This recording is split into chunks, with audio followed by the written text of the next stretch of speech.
ونشهد أن لا إله إلا الله وحده لا شريك له ونشهد أن سيدنا وسندنا وحبيبنا وطبيبنا وطبيب قلوبنا وأرواحنا ومولانا محمدا عبده ورسوله الذي أرسله بالحق بشيرا ونذيرا وداعيا إلى الله بإذنه وسراجا وقمرا منيرا أما بعد فقد قال الله تبارك وتعالى في كلامه المجيد وفرقانه الحميد أعوذ بالله من الشيطان الرجيم بسم الله الرحمن الرحيم يرفع الله الذين آمنوا منكم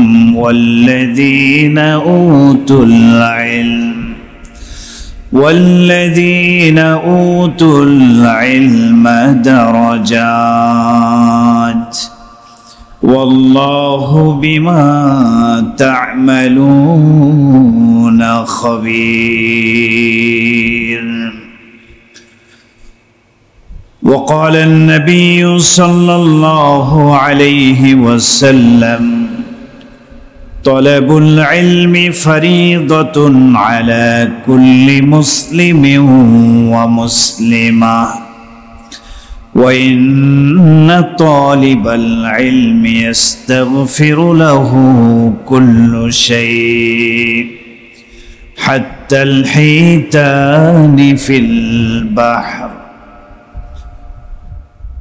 رواه ابن ماجه أو كما قال النبي صلى الله عليه وسلم درود إبراهيم পড়ি اللهم صل على محمد وعلى آل محمد كما صليت على إبراهيم وعلى آل إبراهيم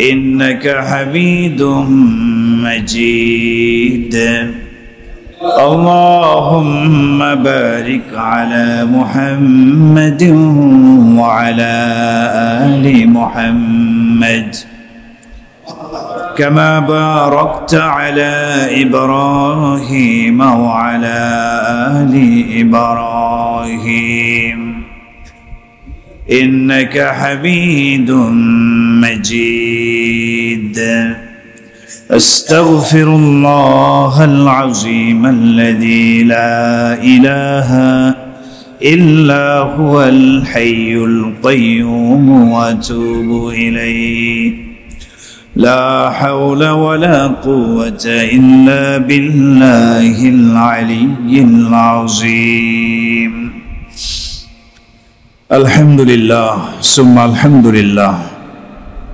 সকল প্রশংসা সকল তারিফ রব্বুল আলামিনের আলিশান দরবারে যিনি আমাদেরকে দয়া করে মায়া করে সুস্থতার নিয়ামত দান করেছেন সুস্থ শরীরে পবিত্র সালাতুল জুমআ আদায়ের লক্ষ্যে পৃথিবীর সর্বশ্রেষ্ঠ জায়গা পবিত্রতম স্থান আল্লাহর ঘর মসজিদে আসার বসার মতো তৌফিক দান করেছেন আমরা সকলেই সেই মহান মালিকের দরবারে হৃদয়ের সবটুকু ভালোবাসা উজাড় করে দিয়ে কারিমত শুকর আদায় করছি সবাই বলি আলহামদুলিল্লাহ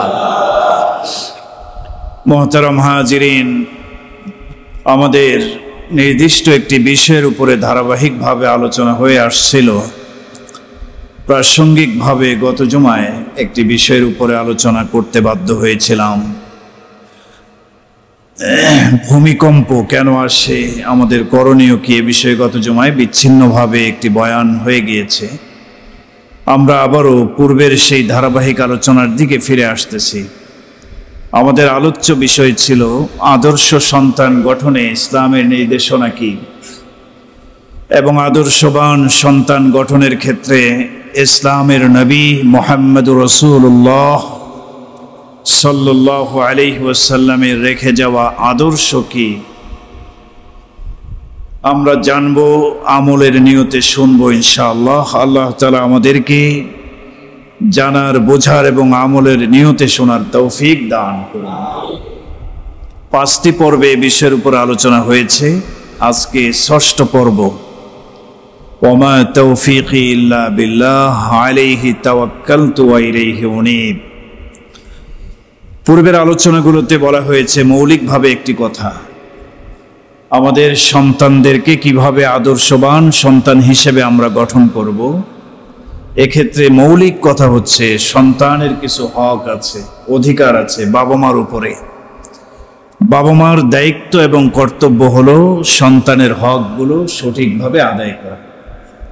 যেভাবে একজন আদর্শবান সন্তানের দায়িত্ব কর্তব্য বাবা মার হকগুলো আদায় করা, ঠিক তেমনিভাবে সর্বপ্রথম বাবা মার দায়িত্ব আর কর্তব্য হচ্ছে সন্তানের অধিকারগুলো, হকগুলো আদায় করা। এক্ষেত্রে বাবা মাকে দায়িত্বশীল ভূমিকা রাখতে হবে সন্তান প্রতিপালনের ক্ষেত্রে। সন্তানের অধিকারগুলো কি কি, আমরা একটি একটি করে মোটামুটিভাবে 10টি অধিকারের কথা আলোচনা করেছি। সবগুলো বলতে গেলে কিছু সময় চলে যাবে, পিছনের দিকে যাচ্ছে না। 10 নম্বর যে অধিকারের কথা বলা হয়েছে সেই বিষয়টি নিয়ে একটু বিস্তারিত আলোচনা করা জরুরি মনে করছি। 10 নম্বরে বলা হয়েছিল সন্তানকে প্রয়োজনীয় দ্বীনি শিক্ষায় শিক্ষিত করা। এটা সন্তানের অধিকার, বাবা মার দায়িত্ব এবং কর্তব্য। আপনার সন্তান আদর্শবান হবে যদি তার মধ্যে কোরআনের শিক্ষা থাকে, ইসলামের শিক্ষায় সে শিক্ষিত হতে পারে। সে কখনো অবাধ্য সন্তান হবে না, সে কখনো বাবা মার নাফরমানি করবে না। আদর্শবান সন্তান হিসেবে সমাজে প্রতিষ্ঠিত হবে ইনশাআল্লাহ যদি সন্তানকে বাবা মা প্রয়োজনীয় দ্বীনি ইলম শিক্ষা দিতে পারে। এখানে একটা বিষয় মনে রাখা দরকার যে দ্বীনি ইলম শিক্ষা দেওয়া, প্রয়োজনীয় কথাটা, শব্দটা যুক্ত করা হয়েছে। তার মানে সবাইকে যে আলেম বানাতে হবে বিষয়টা এমন না, সবাইকে যে আলেম বানাতে হবে বিষয়টা এরকম না। সবাই যদি আলেম হয়ে যায় তাহলে ইঞ্জিনিয়ার কে হবে, ডাক্তার কে হবে, মাস্টার কে হবে, তাই না, বিজ্ঞানী কে হবে। সব বিষয়ে আমাদের লোক থাকার দরকার আছে না নাই? বাকি কথা হলো আপনি আপনার সন্তানকে ইঞ্জিনিয়ার বানাবেন, অনেক বড় শিক্ষিত বানাবেন, দুনিয়াবি লাইনে অনেক উন্নতি অগ্রগতির দিকে নিয়ে যাবেন, ঠিক আছে। আপনার সন্তান ডাক্তার হবে, মাস্টার হবে, ইঞ্জিনিয়ার হবে, অনেক বড় শিক্ষিত হবে। বাকি প্রাথমিক যে শিক্ষাটা, এই শিক্ষাটাকে ইসলামিক শিক্ষায় শিক্ষিত করে এরপরে আপনার সন্তানকে ডাক্তার বানান, সে মুসলিম ডাক্তার হবে। এরপরে আপনার সন্তানকে ইঞ্জিনিয়ার বানান, সে মুসলিম ইঞ্জিনিয়ার হবে। সুবহানাল্লাহ। মুসলিম বিজ্ঞানী হবে, মুসলিম দার্শনিক হবে। যদি আপনি প্রয়োজনীয় দ্বীনি শিক্ষাটা, প্রাথমিক শিক্ষাটা, ইসলামিক শিক্ষা সন্তানের ভিতরে দিতে পারেন, এই সন্তান পরবর্তীতে যাই হোক না কেন অন্তত ইসলাম বিদ্বেষী হবে না, বাবা মার নাফরমান সন্তান হবে না। কারণ তার ভিতরে প্রাথমিক শিক্ষার মাধ্যমে আপনি কোরআনের ইলম ঢুকিয়ে দিয়েছেন। এটার প্রভাবে সে আদর্শবান সন্তানে পরিণত হবে। সুবহানাল্লাহ। সবাইকে আলেম হতে হবে এমনটা জরুরি না। আল্লাহ নিজেও কোরআনে কোথাও সব মানুষকে আলেম হতে বলেন নেই। দ্বীনি বিষয়ে বড় আলেম, মুফতি, মুহাদ্দিস সবাইকে আল্লাহ হতে বলেন নাই। আল্লাহ কোরআনে কি বলেছেন? আল্লাহ তাআলা বলেছেন ফালাউলা নাফারা মিন কুল্লি ফিরকাতিন মিনহুম তাইফাতুল লিয়াতাফাক্কাহু ফিদ-দীন, দ্বীনের গভীর জ্ঞান অর্জনের জন্য, ইলমে দ্বীন হাসিল করার জন্য তোমাদের মধ্য থেকে কেন ছোট একটা দল বের হচ্ছে না? কেন বের হচ্ছে না? তাইফা, বড় দলগুলোর মধ্য থেকে ছোট একটা জামাআত, ছোট একটা দল কেন বের হচ্ছে না? আমাদেরকে মনে রাখতে হবে ইলম দুই প্রকার। এক প্রকার ইলম হচ্ছে ইলমে ফরজুল আইন, ফরজে আইন ইলম। আর একটা ইলমের প্রকার হচ্ছে ফরজে কিফায়া পরিমাণ ইলম।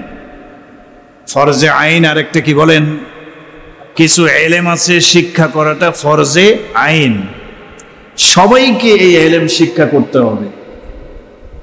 এই ফরজে আইন জরুরি যে বিষয়গুলির জ্ঞান অর্জন করা ফরজ, রাসূল করিম সাল্লাল্লাহু আলাইহি সাল্লাম এ বিষয়ের তাকিদ দিতে গিয়ে বলেছেন, তলাবুল ইলমি ফারিদাতুন আলা কুল্লি মুসলিমিন ওয়া মুসলিমা, প্রত্যেক মুসলিম নর নারীর উপরে প্রয়োজনীয় দ্বীনি ইলম শিক্ষা করা ফরজ। সুবহানাল্লাহ, এটা ফরজ, রাসূল বলেছেন ফরজ। তাহলে কোন ইলম শিক্ষা করা ফরজে আইন আর কোন ইলম শিক্ষা করা ফরজে কিফায়া, এটা আমাদেরকে আগে বুঝতে হবে। আমাদের সন্তানদেরকে অবশ্যই বাধ্যতামূলকভাবে প্রয়োজনীয় দ্বীনি ইলম শিক্ষা দিতে হবে, যেটা ফরজে আইন। এই প্রকারের ইলম যদি সন্তানকে বাবা মা হয়ে আপনি শিক্ষা না দেন, এরপর সন্তান যদি পথ হারা হয়, লাঞ্ছিত হয়ে গোমরাহ হয়ে যায়, এর পিছনে সবচেয়ে বড় দায়ী বাবা মা। সন্তান পথভ্রষ্ট হওয়ার পিছনে দায়ী হবে কে? বাবা মা, যদি প্রয়োজনীয় ফরজ ইলম শিক্ষা না দেয়। এবার জানতে হবে যে প্রয়োজনীয় দ্বীনি ইলম শিক্ষা করা ফরজ, এই ফরজ কি পরিমাণ এটা জানতে হবে। ফরজে আইন যেটা না হলে না, সবাইকে শিখতে হবে, সব বাবা মাকে সন্তানদের শিখাতে হবে। এই ফরজে আইন ইলম কাকে বলে? এটা দ্বারা উদ্দেশ্য কি? ফরজে আইন বা প্রয়োজনীয় দ্বীনি শিক্ষা বলতে ওই ইসলামী জ্ঞানকে বোঝায় যেই ইসলামী জ্ঞান না জানলে একজন মানুষের ঈমান এবং আমল কোনোটাই শুদ্ধ হবে না। বলেন, ঈমান আমল কোনোটাই কি হবে না? শুদ্ধ হবে না। ফরজে আইন কিছু ইলম জানাটা ফরজ। এই ফরজে আইন এই পরিমাণে ইলম শিক্ষা না করলে, না জানলে, তার ঈমানও শুদ্ধ হবে না।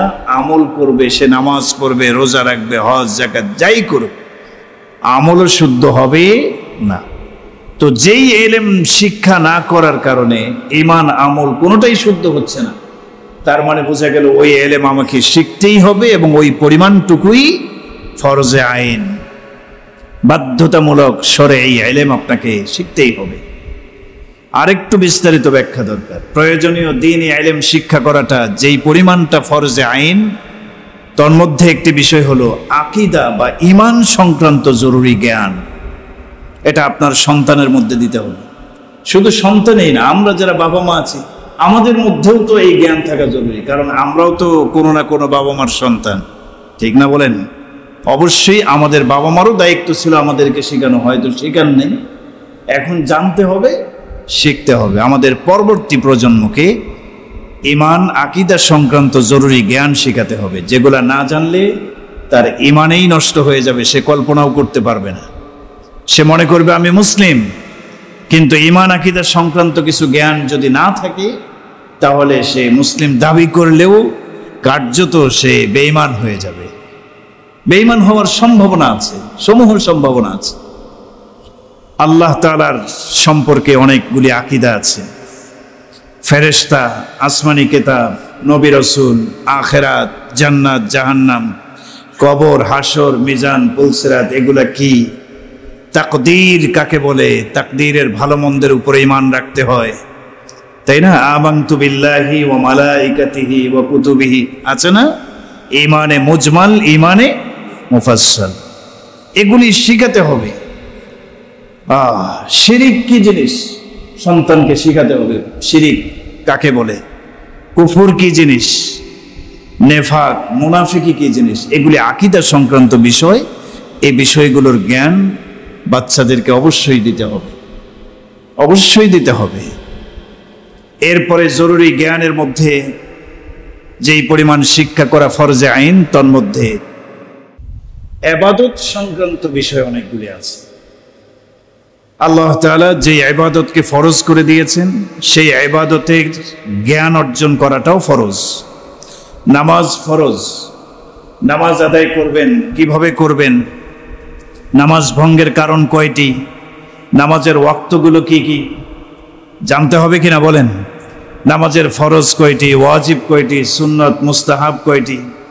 রমজান মাস আসতেছে, রোজা ফরজ, কি কি করলে রোজা ভেঙে যায়, রমাদানের রোজার মাকরুহগুলো কি কি, রোজা ভঙ্গের কারণগুলো কি কি, কোনো কারণে রোজা ভঙ্গ করলে কাজা কিভাবে আদায় করতে হবে, কাফারা কিভাবে দিতে হবে। ইবাদত সংক্রান্ত বিষয়, মৌলিক বিষয়, এগুলি অর্জন করাটা ফরজে আইন। যাকাত ফরজ হলে যাকাত কিভাবে বের করবে, যাকাত কাদেরকে দিবে, কাদের উপরে যাকাত ফরজ হয়, এগুলি জরুরি জ্ঞান। হজ ফরজ হলে হজের ওয়াজিব ফরজ কয়টি, এগুলি জানতে হবে। তাহলে ইবাদত সংক্রান্ত যে বিষয়গুলি আল্লাহ তাআলা ফরজ ওয়াজিব করেছেন, এই বিষয়গুলো বাস্তবায়নের জন্য যে ইলম লাগবে, ওই ইলমটাও শিক্ষা করাটা ফরজে আইন। গেল ঈমান সংক্রান্ত, ইবাদত সংক্রান্ত। এরপরে দৈনন্দিন জীবনে আমরা চলাফেরা করি, অনেক বিষয় আমাদের সামনে চলে আসে হালাল, আবার অনেকগুলো কি হারাম। হালাল হারাম সম্পর্কে যেই ইলম, যেই জ্ঞান, এটা আপনাকে আমাকে আমাদের সন্তানদের সবার জন্য শিক্ষা করাটা ফরজে আইন। বলেন কি ফরজে আইন। খাদ্য, হালাল খাবার আছে, হারাম খাবারও আছে না নাই।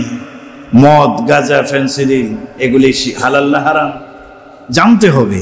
ব্যবসা বাণিজ্যের ক্ষেত্রে প্রতারণা, সুদ, ঘুষ, চাকরির ক্ষেত্রে অন্যায়ভাবে অবৈধভাবে উপার্জন, পর্দা করা, বেহায়াপনা, বিবাহ তালাকের মৌলিক মাসআলা, এগুলি আমাদের জানা থাকাটা ফরজে আইন। এরপরে আখলাক, চরিত্রের বিষয়ে অনেক ভালো ভালো গুণ আছে, এগুলোও জানতে হবে। সত্যবাদিতা, আমানতদারিতা, লজ্জাশীলতা, তাই না, ইনসাফ, মানুষের সাথে সুন্দর আচরণ করার ফায়দা কি, এই যে বিষয় ভালো ভালো দিক, এগুলি জানতে হবে।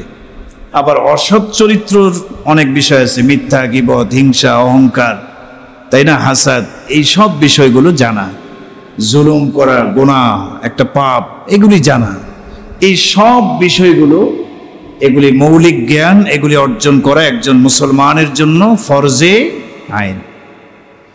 এরপরে পাক নাপাকির মাসআলা, দৈনন্দিন জীবনে যেগুলি লাগবে আপনার, পবিত্র অপবিত্রতার মাসআলা, তাই না। শরীরের মধ্যে একটা নাফাকি লাগিয়ে গেছে, এখন আপনি কি করবেন, ইসলাম কি বলে, এটাকে নিয়ে নামাজ পড়লে হবে কিনা, বা কতটুকু নাফাকি লাগলে নামাজ হবে। এই যে পাক নাফাকির মাসআলা, একটু প্রতিদিনের জন্য লাগবে। খাবার দাবারের আদব, পোশাক পরিচ্ছেদের ক্ষেত্রে বিধান, সব ক্ষেত্রে পরিবার পরিচালনার বিধান, এই মৌলিক বিষয়গুলো অর্জন করা প্রত্যেকের জন্য ফরজে আইন। রাসূল বলেছেন, তলাবুল ইলমি ফারিজাতুন আলা কুল্লি মুসলিমিন ওয়া মুসলিমা। এই প্রয়োজনীয় ফরজে আইন যে পরিমাণটা আছে, এতটুকু প্রত্যেক মুসলমানের জন্য শিক্ষা করাটা ফরজে আইন। আপনার সন্তানকে অবশ্যই অবশ্যই এই পরিমাণ জ্ঞান শিক্ষা দিতেই হবে। এই পরিমাণ ফরজে আইন, জরুরি পরিমাণ জ্ঞান শিক্ষা না দিলে সন্তান নামাজ পড়বে, নিয়ম কানুন জানে না, নামাজ হচ্ছে না, আপনি দায়ী। কেন আপনি নামাজের জ্ঞান তাকে শিক্ষা দিলেন না ছোটবেলা থেকেই? আপনাকে আলেম বানাতে হবে। সন্তানকে আলেম কেন বানালেন না? হাফেজ, মুফতি, মুহাদ্দিস কেন বানালেন না? কিয়ামতের দিন এই প্রশ্ন আপনাকে করা হবে না। বাকি প্রয়োজনীয় জ্ঞান চলার ক্ষেত্রে, একজন সন্তানের জীবনযাপনের ক্ষেত্রে ইসলামিক যে জরুরি ফরজে আইনের জ্ঞান, এটা শিক্ষা না দিলে আপনাকে আল্লাহর আদালতে দাঁড়াতে হবে। জবাবদিহিতার ব্যাপার একটা আছে না নাই বলেন? আছে। এই জন্য আল্লাহ তাআলা বলেছেন, কু আনফুসাকুম ওয়া আহলিকুম নার। নিজেরা জাহান্নামের আগুন থেকে বাঁচলে হবে না, নিজের পরিবার পরিজন, সন্তান সন্ততি, তাদেরকে জাহান্নামের আগুন থেকে বাঁচাতে হবে, আল্লাহ বলেছেন। তো এই ফরজে আইন হলো এই পরিমাণ।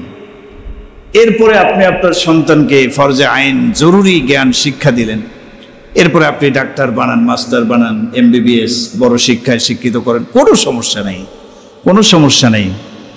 প্রাথমিক জ্ঞানটা যদি কোরআনের জ্ঞান ঢুকাতে পারেন, তাহলে সে বড় হয়ে বেদিন হবে না, ঈমান হারা হবে না, সে মুমিন হবে ইনশাআল্লাহ। কোরআনের দ্বীনি শিক্ষার একটা প্রভাব তার জীবনে বাস্তবায়িত হবে ইনশাআল্লাহ। হ্যাঁ, আল্লাহ তাআলা আপনাকে সন্তান দিয়েছেন, আপনি শুরু থেকেই নিয়ত করছেন যে না, শুধু প্রয়োজনীয় শিক্ষা না, জরুরি যে ফরজে আইন এটাই না, শুধু আমি ফরজে কেফায়া আলেম হওয়া, মুফতি হওয়া, মুহাদ্দিস হওয়া, এটা কিন্তু ফরজে আইন না, এটা হলো ফরজে কেফায়া। বলেন এটা কি? জানাজা নামাজ ফরজে আইন না ফরজে কেফায়া? ফরজে কেফায়া, এটা তো মোটামুটি সবাই জানে। তার মানে পুরা মহল্লার সবার উপরে একজন মারা গেলে তার জানাজায় শরীক হওয়াটা জরুরি না, কিছু লোক যদি উপস্থিত হয় সবার পক্ষ থেকে আদায় হয়ে যাবে। আলেম হওয়া, মুফতি হওয়া, মুহাদ্দিস হওয়া, তাই না, বড় ইসলামিক স্কলার হওয়া, এটা সবার জন্য ফরজে আইন না। একটা সমাজের মধ্যে যদি একজন আলেম থাকে, দুইজন আলেম থাকে, কিছু লোক আলেম থাকে, বাস ফরজে কেফায়ের হুকুম সবার পক্ষ থেকে আদায় হয়ে যাবে। সুবহানাল্লাহ। আপনি যদি চান যে আমার সন্তানকে আমি কি বানাবো, আলেম বানাবো, ফরজে আইনের পাশাপাশি ফরজে কেফায়ের বিধানও আমি তাকে শিক্ষা দেব, আলেম বানাবো, আলহামদুলিল্লাহ, এটা তো অনেক ভালো, আপনার বিরাট বড় সৌভাগ্য। আপনার জীবন উন্নত হবে, দুনিয়ার জীবন, আখিরাতের জীবন উন্নত হওয়ার জন্য যথেষ্ট হয়ে যাবে ইনশাআল্লাহ। বাকি যদি আলেম বানাতে নাও পারেন, আপনার অন্তরে খেয়াল যে আমার ছেলেকে অমুক বানাবো, তমুক বানাবো, অনেক বড় বড় শিক্ষিত বানাবো, অন্য লাইনে যাবে আমার ছেলে, শুধু আলেম আর হাফেজ হবে না, ভালো কথা। প্রাথমিক শিক্ষাটা আপনি ইসলামিক শিক্ষা দেন, এটারও কিছু ফায়দা আছে। রাসূল করিম সাল্লাল্লাহু আলাইহি সাল্লাম প্রতিটি বাচ্চাকে ইসলামী জরুরি শিক্ষাগুলো দিতেন, এ ব্যাপারে মুসলিম শরীফের হাদিস আছে। প্রাথমিক শিক্ষাটা ইসলামিক শিক্ষা আপনি দিবেন। দেখেন একটি হাদিস আপনাদেরকে শোনাই, মুসলিম শরীফ, বুখারী শরীফে হাদিস বর্ণিত। আব্দুল্লাহ ইবনে আব্বাস রাদিয়াল্লাহু আনহু নবীজির চাচাতো ভাই ছিলেন। হযরত আব্বাস রাসূলের চাচা, আব্বাস রাদিয়াল্লাহু আনহুর ছেলের নাম আব্দুল্লাহ। বলেন কি নাম? আব্দুল্লাহ ইবনে আব্বাস রাদিয়াল্লাহু আনহুমা। নবীজির থেকে বয়সে অনেক ছোট, চাচাতো ভাই অনেক ছোট। নবীজির সাথে একদিন হযরত আব্দুল্লাহ ইবনে আব্বাস, নবীজি যেই উঠে সাওয়ারি হয়েছেন ওই উঠেই নবীজির পিছনে বসছে ছোট ভাই, চাচাতো ভাই আব্দুল্লাহ ইবনে আব্বাস রাদিয়াল্লাহু আনহু। সুবহানাল্লাহ। নবীজি উনি যেই উঠে আরোহণ করতেন, ওনার পিছনে প্রায় সময় একজনকে নিয়ে উনি রওনা করতেন। এমনকি বর্ণনায় আসছে মক্কা বিজয় যেদিন হলো সেই সময়ে রসুল যে উঠের উপরে সাওয়ারি হয়েছিলেন, ওই সময় রসুলের পিছনে একই উঠে রসুলের পিছনে আরেকজন সাওয়ারি ছিলেন, ওসামা বিন যায়েদ রাদিয়াল্লাহু আনহু। ছোট্ট মানুষ ওসামা বিন যায়েদ, নবীজির পালক পুত্র যায়েদ রাদিয়াল্লাহু আনহুর ছেলে ওসামা। তো ওসামাকে পিছনে বসায় এনেছেন, উনি বংশীয়ভাবে গোলাম। তো ব্যাখ্যায় বলা হয় একজন গোলামকে পিছনে বসিয়ে রাসূল মক্কা বিজয়ের দিন মক্কা বিজয়ী নেতা হিসেবে মক্কায় প্রবেশ করলেন। তার মানে আমার নবীর মধ্যে কোনো ধরনের অহংকার ছিল। সুবহানাল্লাহ। তো এই হাদিসের মধ্যে আসছে রাসূলের পিছনে একই সাওয়ারিতে আব্দুল্লাহ ইবনে আব্বাস রাদিয়াল্লাহু আনহু তিনি সাওয়ারি ছিলেন। হযরত আব্দুল্লাহ ইবনে আব্বাস রাদিয়াল্লাহু আনহু বর্ণনা করেন, কুনতু রাদিফা রাসূলিল্লাহি সাল্লাল্লাহু আলাইহি ওয়াসাল্লাম, রাসূলের পিছনে একই বাহন জন্তুতে আমি সাওয়ারি ছিলাম। ফাকালা লি রাসূলুল্লাহি সাল্লাল্লাহু আলাইহি ওয়াসাল্লাম, নবীজি আমাকে ডেকে বললেন, ইয়া গোলামু, হে প্রিয় বৎস, হে বালক, ইয়া গোলামু, হে বালক। ছোট বাচ্চাদেরকে গোলাম বলা হয়। আরেক বর্ণনায় আসছে ইয়া বুনাইয়া, হে প্রিয় বৎস, হে বালক শোনো, আলা উআল্লিমুকা কালিমাতিন ইয়ানফাউকাল্লাহু বিহিন্না, আমি কি তোমাদেরকে মূল্যবান কিছু কথা বলবো, যেই মূল্যবান কথাগুলো তোমার জীবনের জন্য বড় উপকারী হবে। সুবহানাল্লাহ। ছোট্ট বালক হযরত আব্দুল্লাহ ইবনে আব্বাস বললেন, কুলতু বালা ইয়া রাসূলুল্লাহ, ওগো আল্লাহর নবী, গুরুত্বপূর্ণ নসিহা গুলো কি আমাকে বলেন। ফাকাল নবী সাল্লাল্লাহু আলাইহি ওয়াসাল্লাম, নবীজি অনেকগুলো উপদেশ দিলেন, দামি দামি কথা বললেন। বাচ্চাদের ভিতরে ঈমান, তাওহীদ, রিসালাত এগুলোর শিক্ষা রাসূল কিভাবে দিচ্ছেন। নবীজি সর্বপ্রথম বললেন, হে আব্দুল্লাহ শোনো, ইহফাজিল্লাহ ইয়াহফাজুকা ইহফাজিল্লাহ তাজিদহু আমামাকা। তুমি আল্লাহর বিধানগুলির প্রতি যত্নশীল হও। নামাজ, রোজা, হজ, যাকাত এই বিধানগুলোকে হেফাজত করো, সংরক্ষণ করো। ইয়াহফাজুকাল্লাহ, আল্লাহ তোমাকে হেফাজতে রাখবেন। সুবহানাল্লাহ। তুমি আল্লাহকে স্মরণ করো, আল্লাহ তোমাকে স্মরণ করবেন। তুমি আল্লাহকে তোমার সামনেই পাবা। তাআররাফ ইলাল্লাহি ফির রাখাই ইয়ারিফকা ফিশ শিদ্দাতি। দুঃখের সময়, বিপদের সময় তুমি আল্লাহকে স্মরণ করো। সুখের সময় আল্লাহকে স্মরণ করো, দুঃখের সময়ও আল্লাহকে স্মরণ করো। যদি সুখের সময় আল্লাহকে স্মরণ করো, তাহলে দুঃখের সময় আল্লাহ তোমার ডাকে সাড়া দিবেন, তোমার বিপদের হাত থেকে তোমাকে বাঁচাবেন। সুবহানাল্লাহ। এরপর নবীজি বললেন, ইযা সাআলতা ফাসআলিল্লাহ, যখন তুমি কোনো কিছু চাইবা, প্রার্থনা করবা, তাহলে আল্লাহর কাছে প্রার্থনা করো। চাইবা কার কাছে বলেন? আল্লাহর কাছে। চাইতে হবে কার কাছে? বাচ্চাদেরকে শিখাবেন, কোনো কিছুর প্রয়োজন হলে সর্বপ্রথম চাইতে হবে কার কাছে? আল্লাহর কাছে। নবীজি শেখাচ্ছেন, ফাকাদ জাফাল কলামু বিমা হুয়া কাইন। নবীজি বললেন, তাকদীর নির্ধারিত। হে আব্দুল্লাহ ইবনে আব্বাস শোনো, আল্লাহ তাআলা তাকদীর যেই কলম দিয়ে লিখেছেন, লিপিবদ্ধ করেছেন, কলমের কালি শুকায় গেছে, এখন আর লিখবে না। জাফাল কলম, কলমের কালি শুকায় গেছে, তার মানে তাকদীর নির্ধারিত। সুবহানাল্লাহ পড়ে। বাচ্চাদেরকে তাকদীরের উপরে ঈমানের শিক্ষা রাসূল দিচ্ছে। তাকদীরের কলম শুকায় গেছে।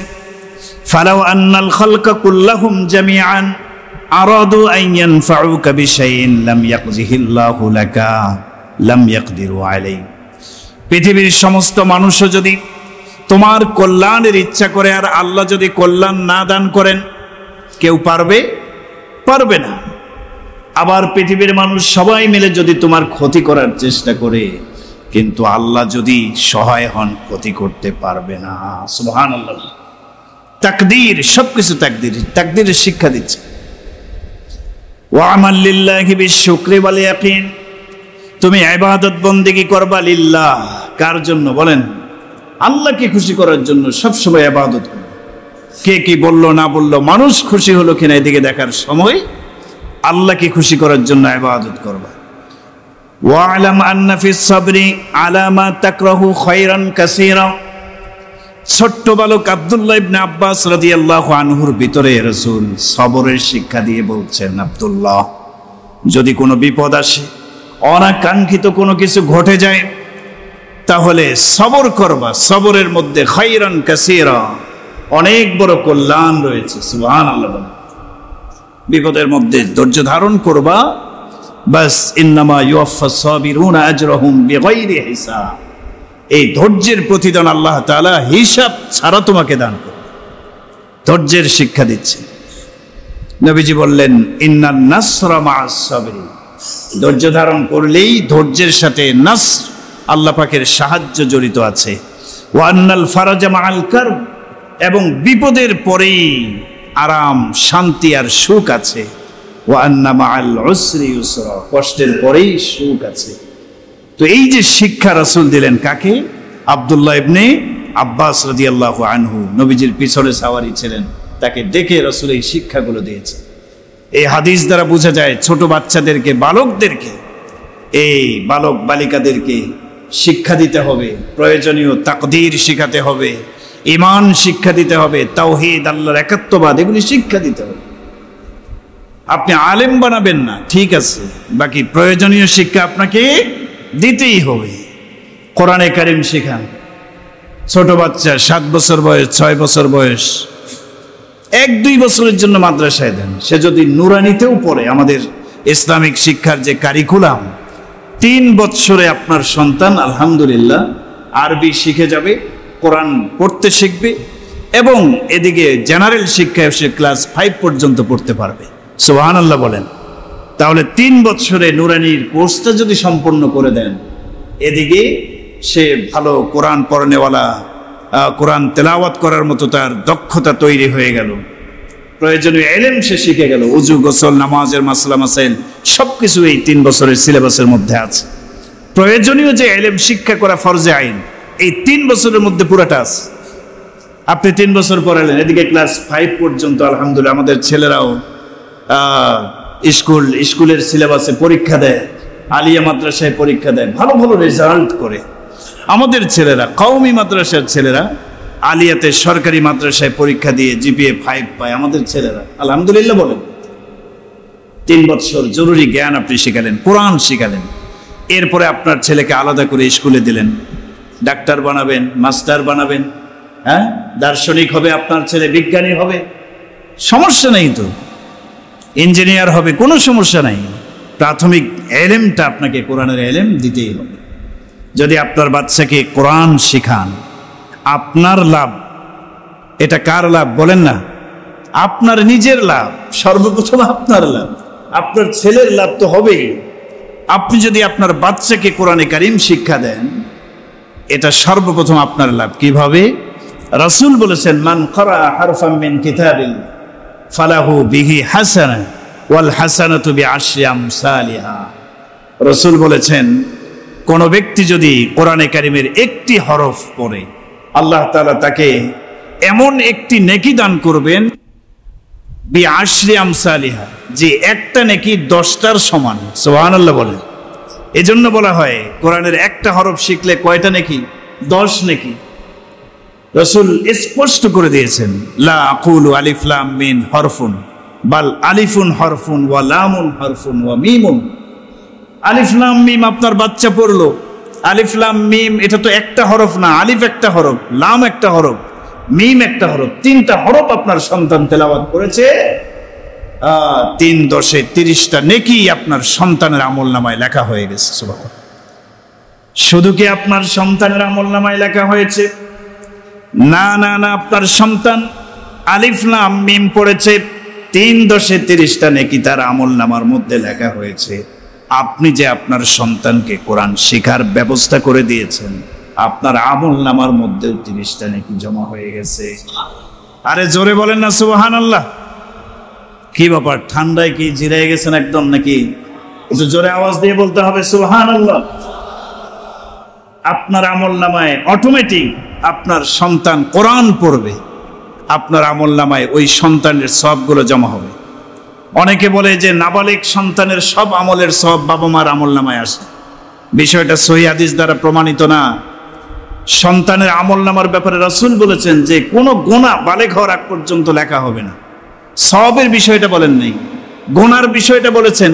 তার মানে এর বিপরীত বোঝা যায়, সওয়াবের কাজ করলে তার আমলনামায় সওয়াব লেখা হয়। সুবহানাল্লাহ বলেন। গুনাহ লেখা হয় না, নাবালিগ বাচ্চাদের গুনাহ এটা লেখা হয় না, রাসূল বলেছেন। আর এর বিপরীত অর্থ দ্বারা বোঝা গেল, যেহেতু গুনাহ লেখা হয় না, সওয়াবের ব্যাপারে রাসূল বলেন নাই, মানে সওয়াব কি হয় বলেন? লেখা হয়। সন্তানের আমলনামায়ও জমা হবে, আপনার আমলনামায়ও জমা হবে। বলে ওইটার দলিল কি? অনেকগুলো হাদিস আছে। আদ-দাল্লু আলাল খাইরি কাফাইলি। কোন ব্যক্তি কোনো নেক কাজ করে নাই, সে শুধু সহযোগিতা করেছে, তাকে রাস্তা দেখায় দিয়েছে, পথ পদ্ধতি বলে দিয়েছে, আর ওই লোকটা সে আমল করেছে, তো সে তো সব পাবেই। আপনি যে তাকে রাস্তা দেখালেন, পদ্ধতি দেখালেন, সহযোগিতা করলেন, রাসূল বলেছেন, সহিহ হাদিস, বুখারী মুসলিমের হাদিস, আপনার আমলনামায় আল্লাহ সমপরিমাণ সব লিখে দেবেন। সুবহানাল্লাহ। তো আপনার সন্তান যে কোরআন শিখলো, আপনিই তো শেখানোর জন্য উদ্বুদ্ধ করেছেন, আপনিই তো তাকে রাস্তা দেখেছেন, বাবা যাও মাদ্রাসায় যাও, মক্তবে যাও, হুজুরের কাছে পড়ো। আপনি যদি না বলতেন, আপনার সন্তান এটা শিখতে পারতো না। আপনার আমলনামায় সমান সব। সুবহানাল্লাহ পড়ে। অনেকে বলে ছোট বাচ্চা না বুঝে পড়লে কি সওয়াব হয় নাকি? বুঝতে হইব তারপরে সওয়াব। হে মিয়া, রাসূল করিম সাল্লাল্লাহু আলাইহি ওয়াসাল্লাম বলেছেন, আলিফুন, আলিফ লাম মিম, আলিফ একটা হরফ, লাম একটা হরফ, মিম একটা হরফ, 3 10 30 নাকি যে হাদিস শোনাইলাম। আলিফ লাম মিমের অর্থ কি পৃথিবীর যত বড় আলেমই হোক না কেন স্পষ্টভাবে নির্ধারণ করে দিতে পারবে। এগুলির আলিফ লাম মিম, কাফ হা ইয়া আইন সাদ ইয়া সিন তাহা, এগুলি হরফুল মুকাত্তাআ, এগুলির জ্ঞান আল্লাহ তাআলা গোপন রাখছেন। এটা কোরআনের একটা মুজিজা, কোরআনের একটা মুজিজা, কেউ জানে না। তাহলে বড় বড় আলেমরাও তো আলিফ লাম মিমের অর্থ বলতে পারে না। তাহলে রাসূল বললেন আলিফ লাম মিম পড়লে 3 10 30 নাকি। অর্থ তো কেউ পারে না, বোঝে না, এরপরও নাকি। তার মানে বোঝা গেল বাচ্চারা বুঝুক আর না বুঝুক কোরআনে কারিম তেলাওয়াত করলে অবশ্যই নাকি আছে। সুবহানাল্লাহ, সুবহানাল্লাহ। আপনার সন্তানকে কোরআনে কারিমের শিক্ষা দিয়েছেন, আলেম হয় নাই কিন্তু কোরআন শিক্ষা দিলেন, প্রাথমিক শিক্ষা। আপনার সন্তান থেকে কোরআনের একটা সুঘ্রাণ বের হবে এবং ছড়াবে, ছড়াতে থাকবে। সুবহানাল্লাহ পড়েন। কোরআনের একটা ঘ্রাণ ছড়াবে আপনার বাচ্চা থেকে। নবীজি সাল্লাল্লাহু আলাইহি সাল্লাম বলেছেন, বুখারী শরীফের 5020 নম্বর হাদিস, মাসালুল মুমিনিল্লাযী ইয়াকরাউল কুরআন কাল উতরুজ্জাহ।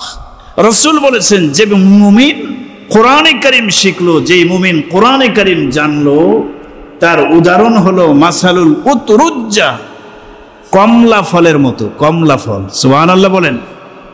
কমলা তো খেয়েছেন, তা'মুহা তাইয়িবুন ওয়া রিহুহা তাইয়িব।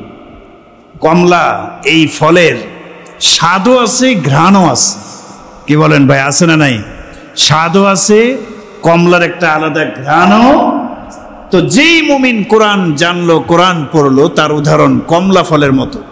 তার মধ্যে থেকে ঘ্রাণ ছড়াবে, আবার সে কোরআনের স্বাদও অনুভব করবে। সুবহানাল্লাহ।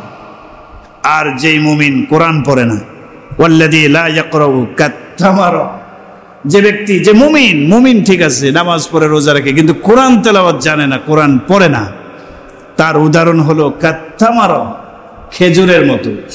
স্বাদ আছে কিন্তু কোনো ঘ্রাণ নাই। খেজুরের স্বাদ আছে না নাই? ঘ্রাণ কি আছে নাকি? ঘ্রাণ নাই।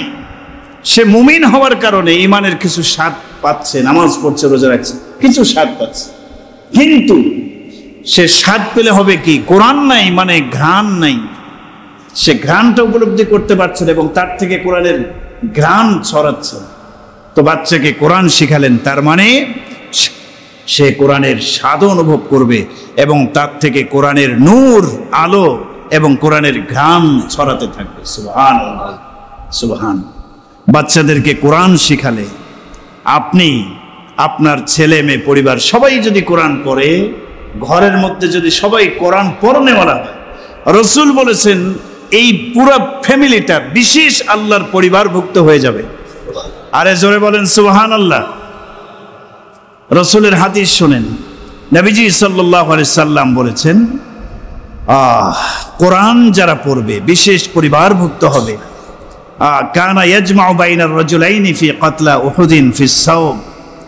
রাসূল করিম সাল্লাল্লাহু আলাইহি ওয়াসাল্লাম এক হাদিসের মধ্যে বলেছেন, যারা কোরআনে কারীম পড়বে, কোরআনে কারীম শিখবে, হুম আহলুল্লাহি ওয়া খাসাতুহু, তারা আল্লাহর পরিবারভুক্ত এবং বিশেষ পরিবার হয়ে যায়। সুবহানাল্লাহ। হুম আহলুল্লাহ, আল্লাহর আহাল হয়ে যান, আল্লাহর পরিবারভুক্ত হয়ে যান যারা কোরআন পড়তে পারে, কোরআন নিয়মিত পড়ে। তো সন্তানকে কোরআন শিখালেন, ছেলে মেয়েকে কোরআন শিখালেন, তারা কোরআন পড়বে। আর সবাই যদি বিশেষ পরিবারভুক্ত আল্লাহর হয়ে যায়, তাহলে আর কি চান? কি চান? আল্লাহর পরিবারভুক্ত হলে আল্লাহ তাআলা তার জিন্দেগীর জন্য যথেষ্ট হয়ে যাবে। সুবহানাল্লাহ। কোরআনে কারীম শিখাতেই হবে। কোরআন, এই কোরআন আপনি আলেম বানাবেন না, ঠিক আছে ভাই, বাচ্চাদেরকে কোরআন শিখান, এটার ফায়দা আছে। যদি কোনো ব্যক্তি কোরআনে কারীম শিখাতে পারে, তাহলে কোরআন তার পাঠকদের সাথে কিয়ামতের দিন সাক্ষাৎ করবে। সুবহানাল্লাহ বলেন।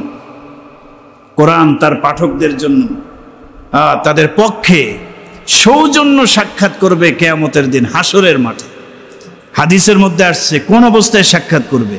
ইন্নাল কোরআন ইয়ালকা সাহিবাহু ইয়াউমাল কিয়ামাহ হাত্তা ইয়ানশাক্কু আনহু কবরুহু কার রাজুলিশ শাহিব কার রজুলিস শাহিব, দুর্বল ক্লান্ত একজন মানুষের আকৃতি নিয়ে কোরআন তার সাথে সৌজন্য সাক্ষাৎ করবে। সুবহানাল্লাহ পড়েন। দুর্বল কার রজুলিস শাহিব, ক্লান্ত একজন মানুষ, দুর্বল একজন মানুষ তার আকৃতি নিয়ে কোরআন সাক্ষাৎ করবে। তো এটার ব্যাখ্যা কি? দুর্বল ক্লান্ত মানুষের আকৃতি নিয়ে কোরআন সাক্ষাৎ করবে, তার মানে কি? এটার ব্যাখ্যায় মুহাদ্দিসিন কেরামগণ বলেছেন, কোরআন সেদিন আত্মপ্রকাশ করবে, তার সামনে সাক্ষাৎ করবে দুর্বল ক্লান্ত হয়ে। তার মানে এটার ব্যাখ্যা হলো, দুনিয়াতে কোরআনে কারিম যারা শিখেছে, যারা পড়েছে, রাতের বেলা সে ঘুমায় নাই, রাতের বেলা তাহাজ্জুদের সালাত পড়ে দীর্ঘ কিয়ামের মধ্যে কিয়ামুল লাইল করে কোরআন তেলাওয়াত করছে।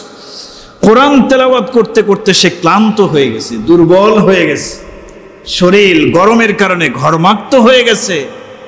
তো তার এই যে হালত, দীর্ঘ রাত পর্যন্ত কোরআন তেলাওয়াত করতে করতে সে ক্লান্ত হয়ে গেছে, দুর্বল হয়ে গেছে, তার এই হালতটা স্বয়ং কোরআনের কাছে পছন্দ হয়েছে। সুবহানাল্লাহ বলেন। যে যাকে ভালোবাসে তার পোশাক পরিচ্ছদ অনুকরণ সে করে, ঠিক কি ঠিক না বলেন?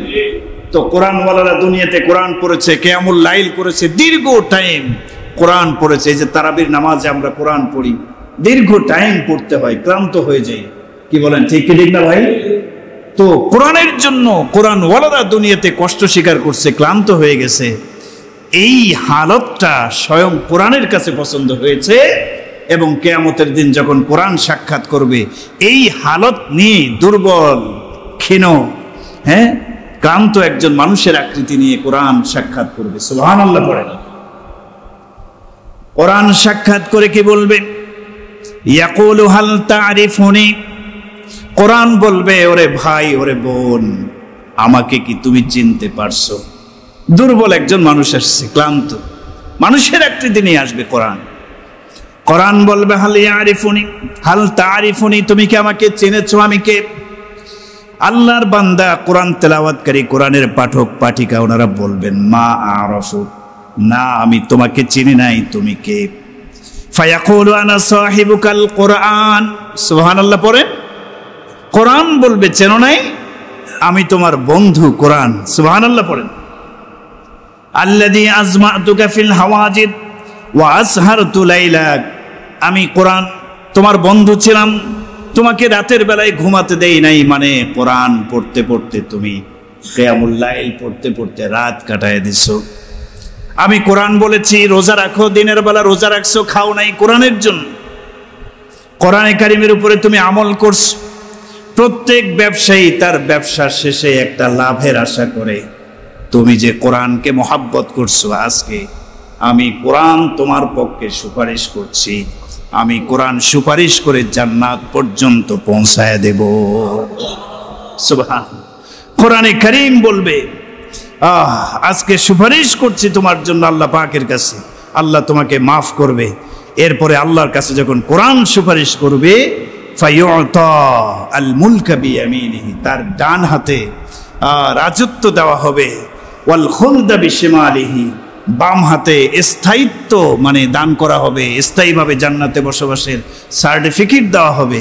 ওয়া ইউযাউ আলা রাসিহি তাজুল ওয়াকার, কোরআনওয়ালার মাথায় সম্মান মর্যাদার একটা মুকুট পরায় দেওয়া হবে।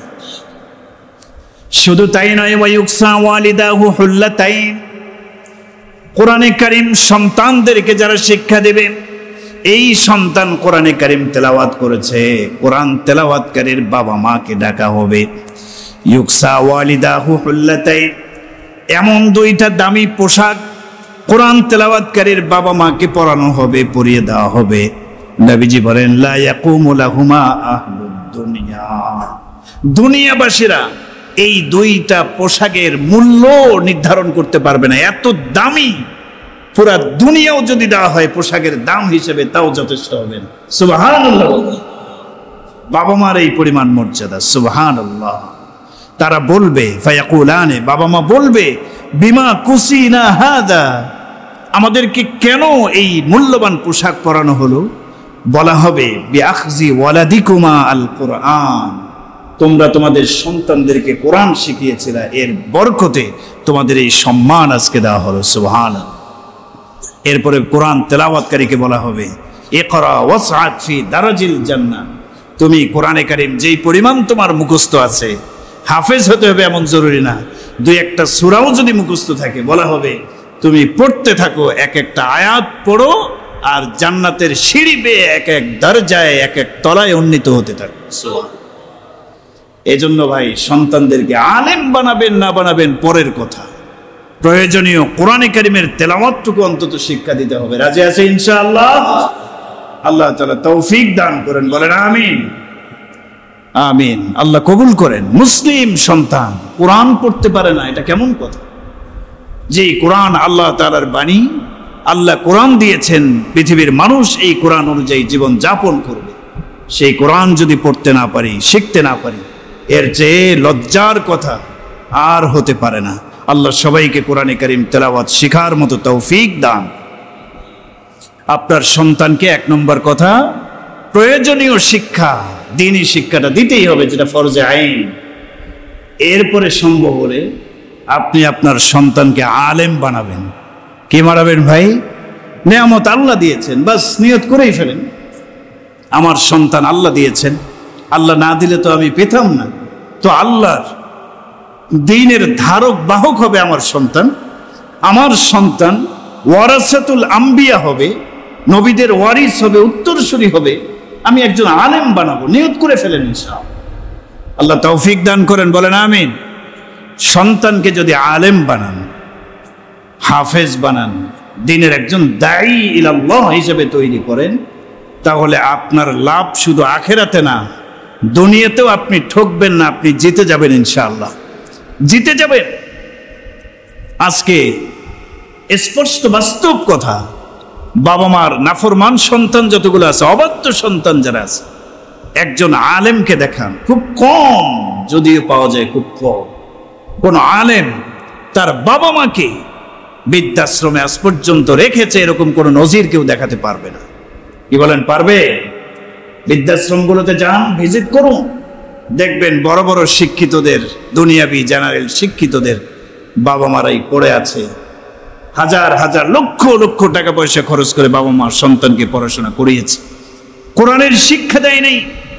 সন্তান এখন বাবা মাকে বোঝা মনে করছে, কারণ সন্তান তো ওই আধুনিক শিক্ষায় শিক্ষিত হয়েছে, আমেরিকান শিক্ষায় শিক্ষিত হয়েছে, বিধর্মীদের কালচার শিখেছে, তাদের আনুগত্য করছে। আপনি যান আমেরিকায়, যান ইউরোপে যান, সেখানে যারা বৃদ্ধ হয়ে যায় তাদের যে মানবেতর জীবনযাপন আপনার সামনে উঠে আসে। তো এই জন্য আমার প্রিয় ভাই, সন্তানকে আলেম বানান, দুনিয়াতেও লাভ হবে, সমাজের মধ্যে আপনার আলাদা একটা সম্মান মর্যাদা ফুটে উঠবে। আপনি হাফেজ সাহেবের বাবা। মাদারীনগর বড় মাদ্রাসায় আমি 1 বছর পড়াশোনা করেছিলাম, তাফসিরে জালালাইন আমি পড়েছি। তো ওইখানে চিটাগাং রোডে মাঝে মাঝে আমার যাওয়া হতো। তো ওইখানে দেখতাম বাজারে রাস্তার ধারে একটা মুড়ির দোকান, ওখানে লেখা আছে হাফেজ সাহেবের বাবার মুড়ির ভর্তা। কি লেখা আছে বলেন? হাফেজ সাহেবের বাবার মুড়ির ভর্তা, এই কথাটা এইভাবে লেখা আছে যেভাবে বললাম। ওই দোকানের মধ্যে দেখলাম কি হায় রে, মানুষ মানে হুমড়িকে মুড়ির ভর্তা খাচ্ছে। হাফেজ সাহেবের বাবার আলাদা একটা সম্মান সেখানেও হাফেজ সাহেবের বাবার। সুবহানাল্লাহ পড়েন। আপনি আলেমের বাবা মা হবেন, সমাজের মধ্যেও একটা সম্মানের অধিকারী আপনি হয়ে যাবেন। কোরআনে আল্লাহ বলেছেন ইয়ারফাইল্লাহুল্লাযীনা আমানু মিনকুম ওয়াল্লাযীনা উতুল ইলমা দারাজাত। ঈমান আনার পরে যদি কেউ আলেম হয়, এই আলেমদের অনেক অনেক গুণে মর্যাদা আল্লাহ বাড়ায় দেবেন। দারাজাতুন এক বচন, দারাজাত বহু মর্যাদা আল্লাহ তাআলা বাড়ায় দেবেন। বহু বচন শব্দ ব্যবহার করেছে। সন্তানকে আলেম বানাইছেন, অনেকে চিন্তা করে, শিক্ষিত জেনারেল অনেক চিন্তা করে যে আলেম হবে, সে খাবে কেমনে, জীবনযাপন কেমনে করবে। আরে ভাই, জীবনযাপন কেমনে করবে এটার সিদ্ধান্ত তো আল্লাহ তাআলা তাকদিরে লিপিবদ্ধ করেই রাখছে। কি বলেন, ঠিক কি ঠিক না? নাহনু কসমনা বাইনাহুম মাঈশাতাহুম ফিল হায়াতিদ দুনিয়া।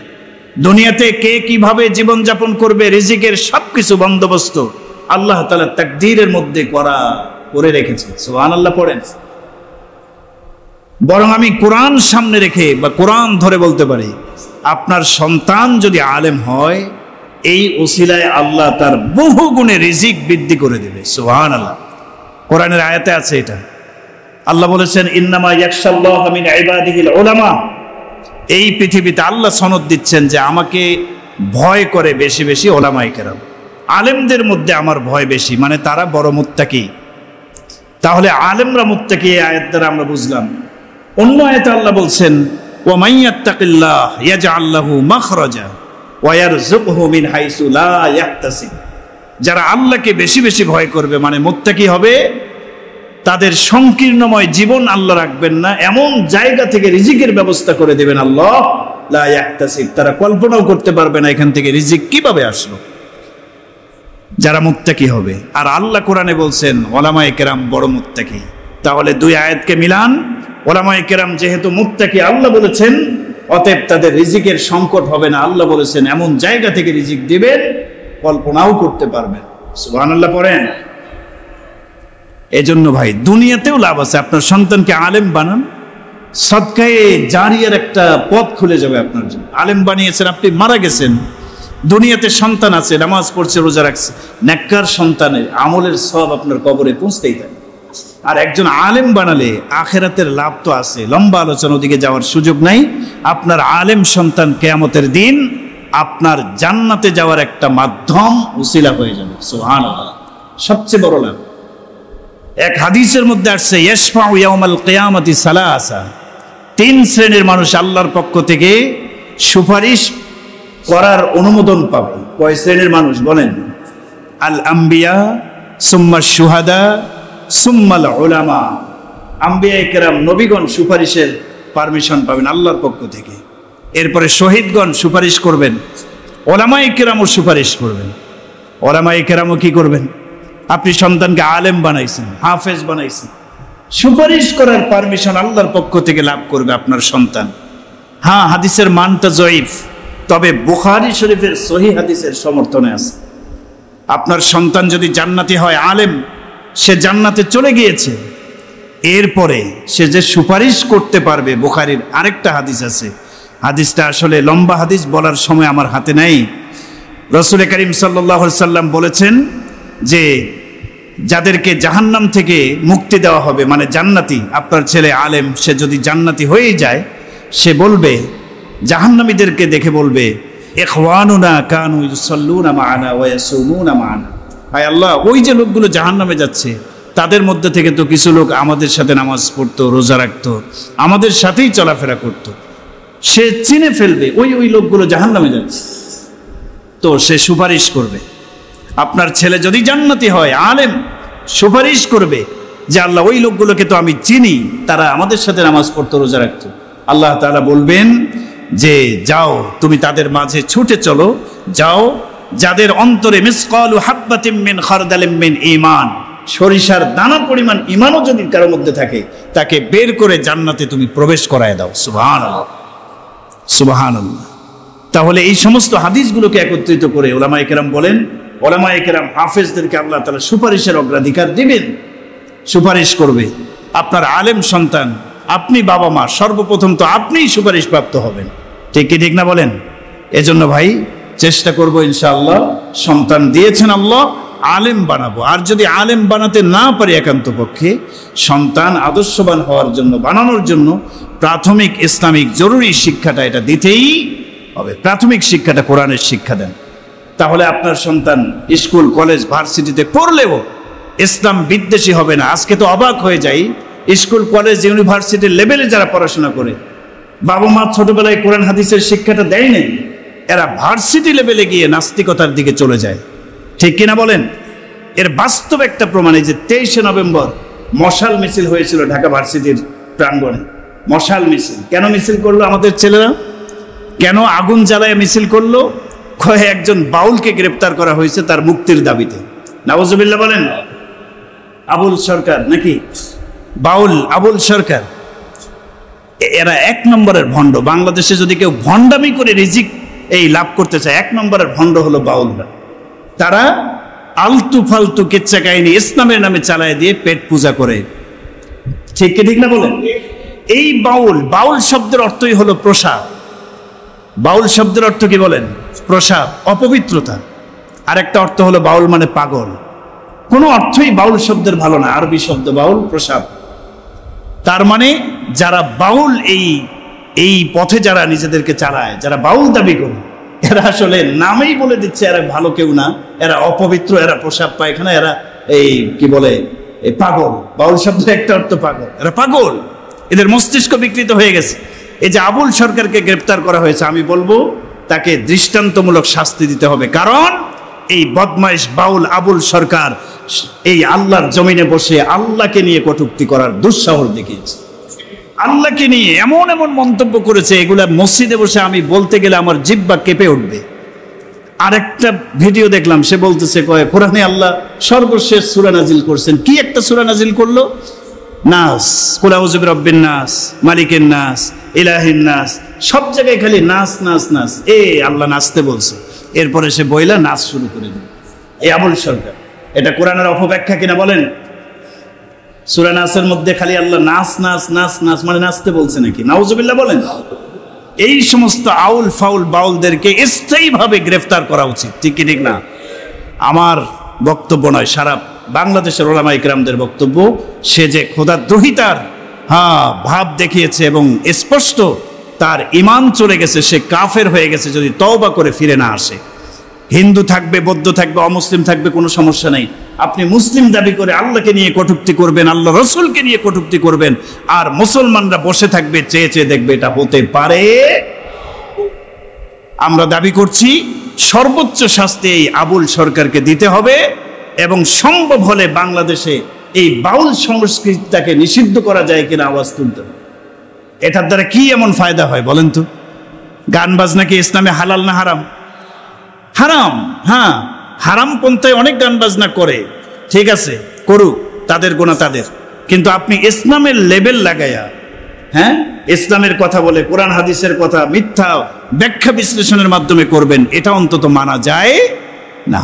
তো এগুলির যে কারণ, এদেরকে আবার সাপোর্ট দিচ্ছে দেখলাম, মশাল মিছিল করে মুক্তির দাবিতে আন্দোলন করছে আমাদের ছেলেরা। এই ছেলেদেরকে কি বাবা মা কোরআন শিখিয়েছে বলেন? ইসলামের শিক্ষা নাই। এরা ভার্সিটিতে পড়াশোনা করে, এরা বিদেশি সংস্কৃতি শিক্ষা করেছে, এরা মুসলিম পারিবারিকভাবে এদের ইসলামী শিক্ষার অভাবের কারণে নাস্তিকতাকে সাপোর্ট করছে। আমি দেখলাম অনেক বড় বড় নেতারাও পক্ষে বলতে চায় সুশীলগিরি দেখানোর জন্য, ঠিক কি ঠিক না বলেন? মুসলমান, আপনি রাজনীতি করেন, এক একটা দল করেন, আমার কোনো আপত্তি নাই। ইসলামের বিরুদ্ধে কেউ বললে সেখানে এক অটল অবিচল আমাদের থাকতে হবে, তার কোনো জায়গা বাংলার জমিনে হবে না, ইনশাআল্লাহ বলেন। আল্লাহ তাআলা এই সমস্ত নাস্তিকদেরকে আল্লাহ রাব্বুল আলামিন হয়তো হেদায়েত দান করুন, অথবা যারা ইসলাম নিয়ে, আল্লাহকে নিয়ে, আল্লাহ রসুলকে নিয়ে কটূক্তি করে, আল্লাহ তাদেরকে ধ্বংস করে দেন, বলেন আমিন। কোরআন শিক্ষা যদি আমরা আমাদের পরিবারে, সমাজে চালু করতে পারি, তাহলে এই নাস্তিকতার দিকে বড়রাও যাবে না, ছোটরাও যাবে না। আল্লাহ তাআলা কোরআনের শিক্ষায় সবাইকে শিক্ষিত হয়ে দিন, ঈমান, আমল রক্ষা করার তৌফিক দান করুন। ওয়া আখিরু দাওয়ানা আলহামদুলিল্লাহি রাব্বিল আলামিন। যারা সুন্নত পড়েননি, 4 রাকাত ক্বাবলার জুমার সুন্নত পড়ে নিন।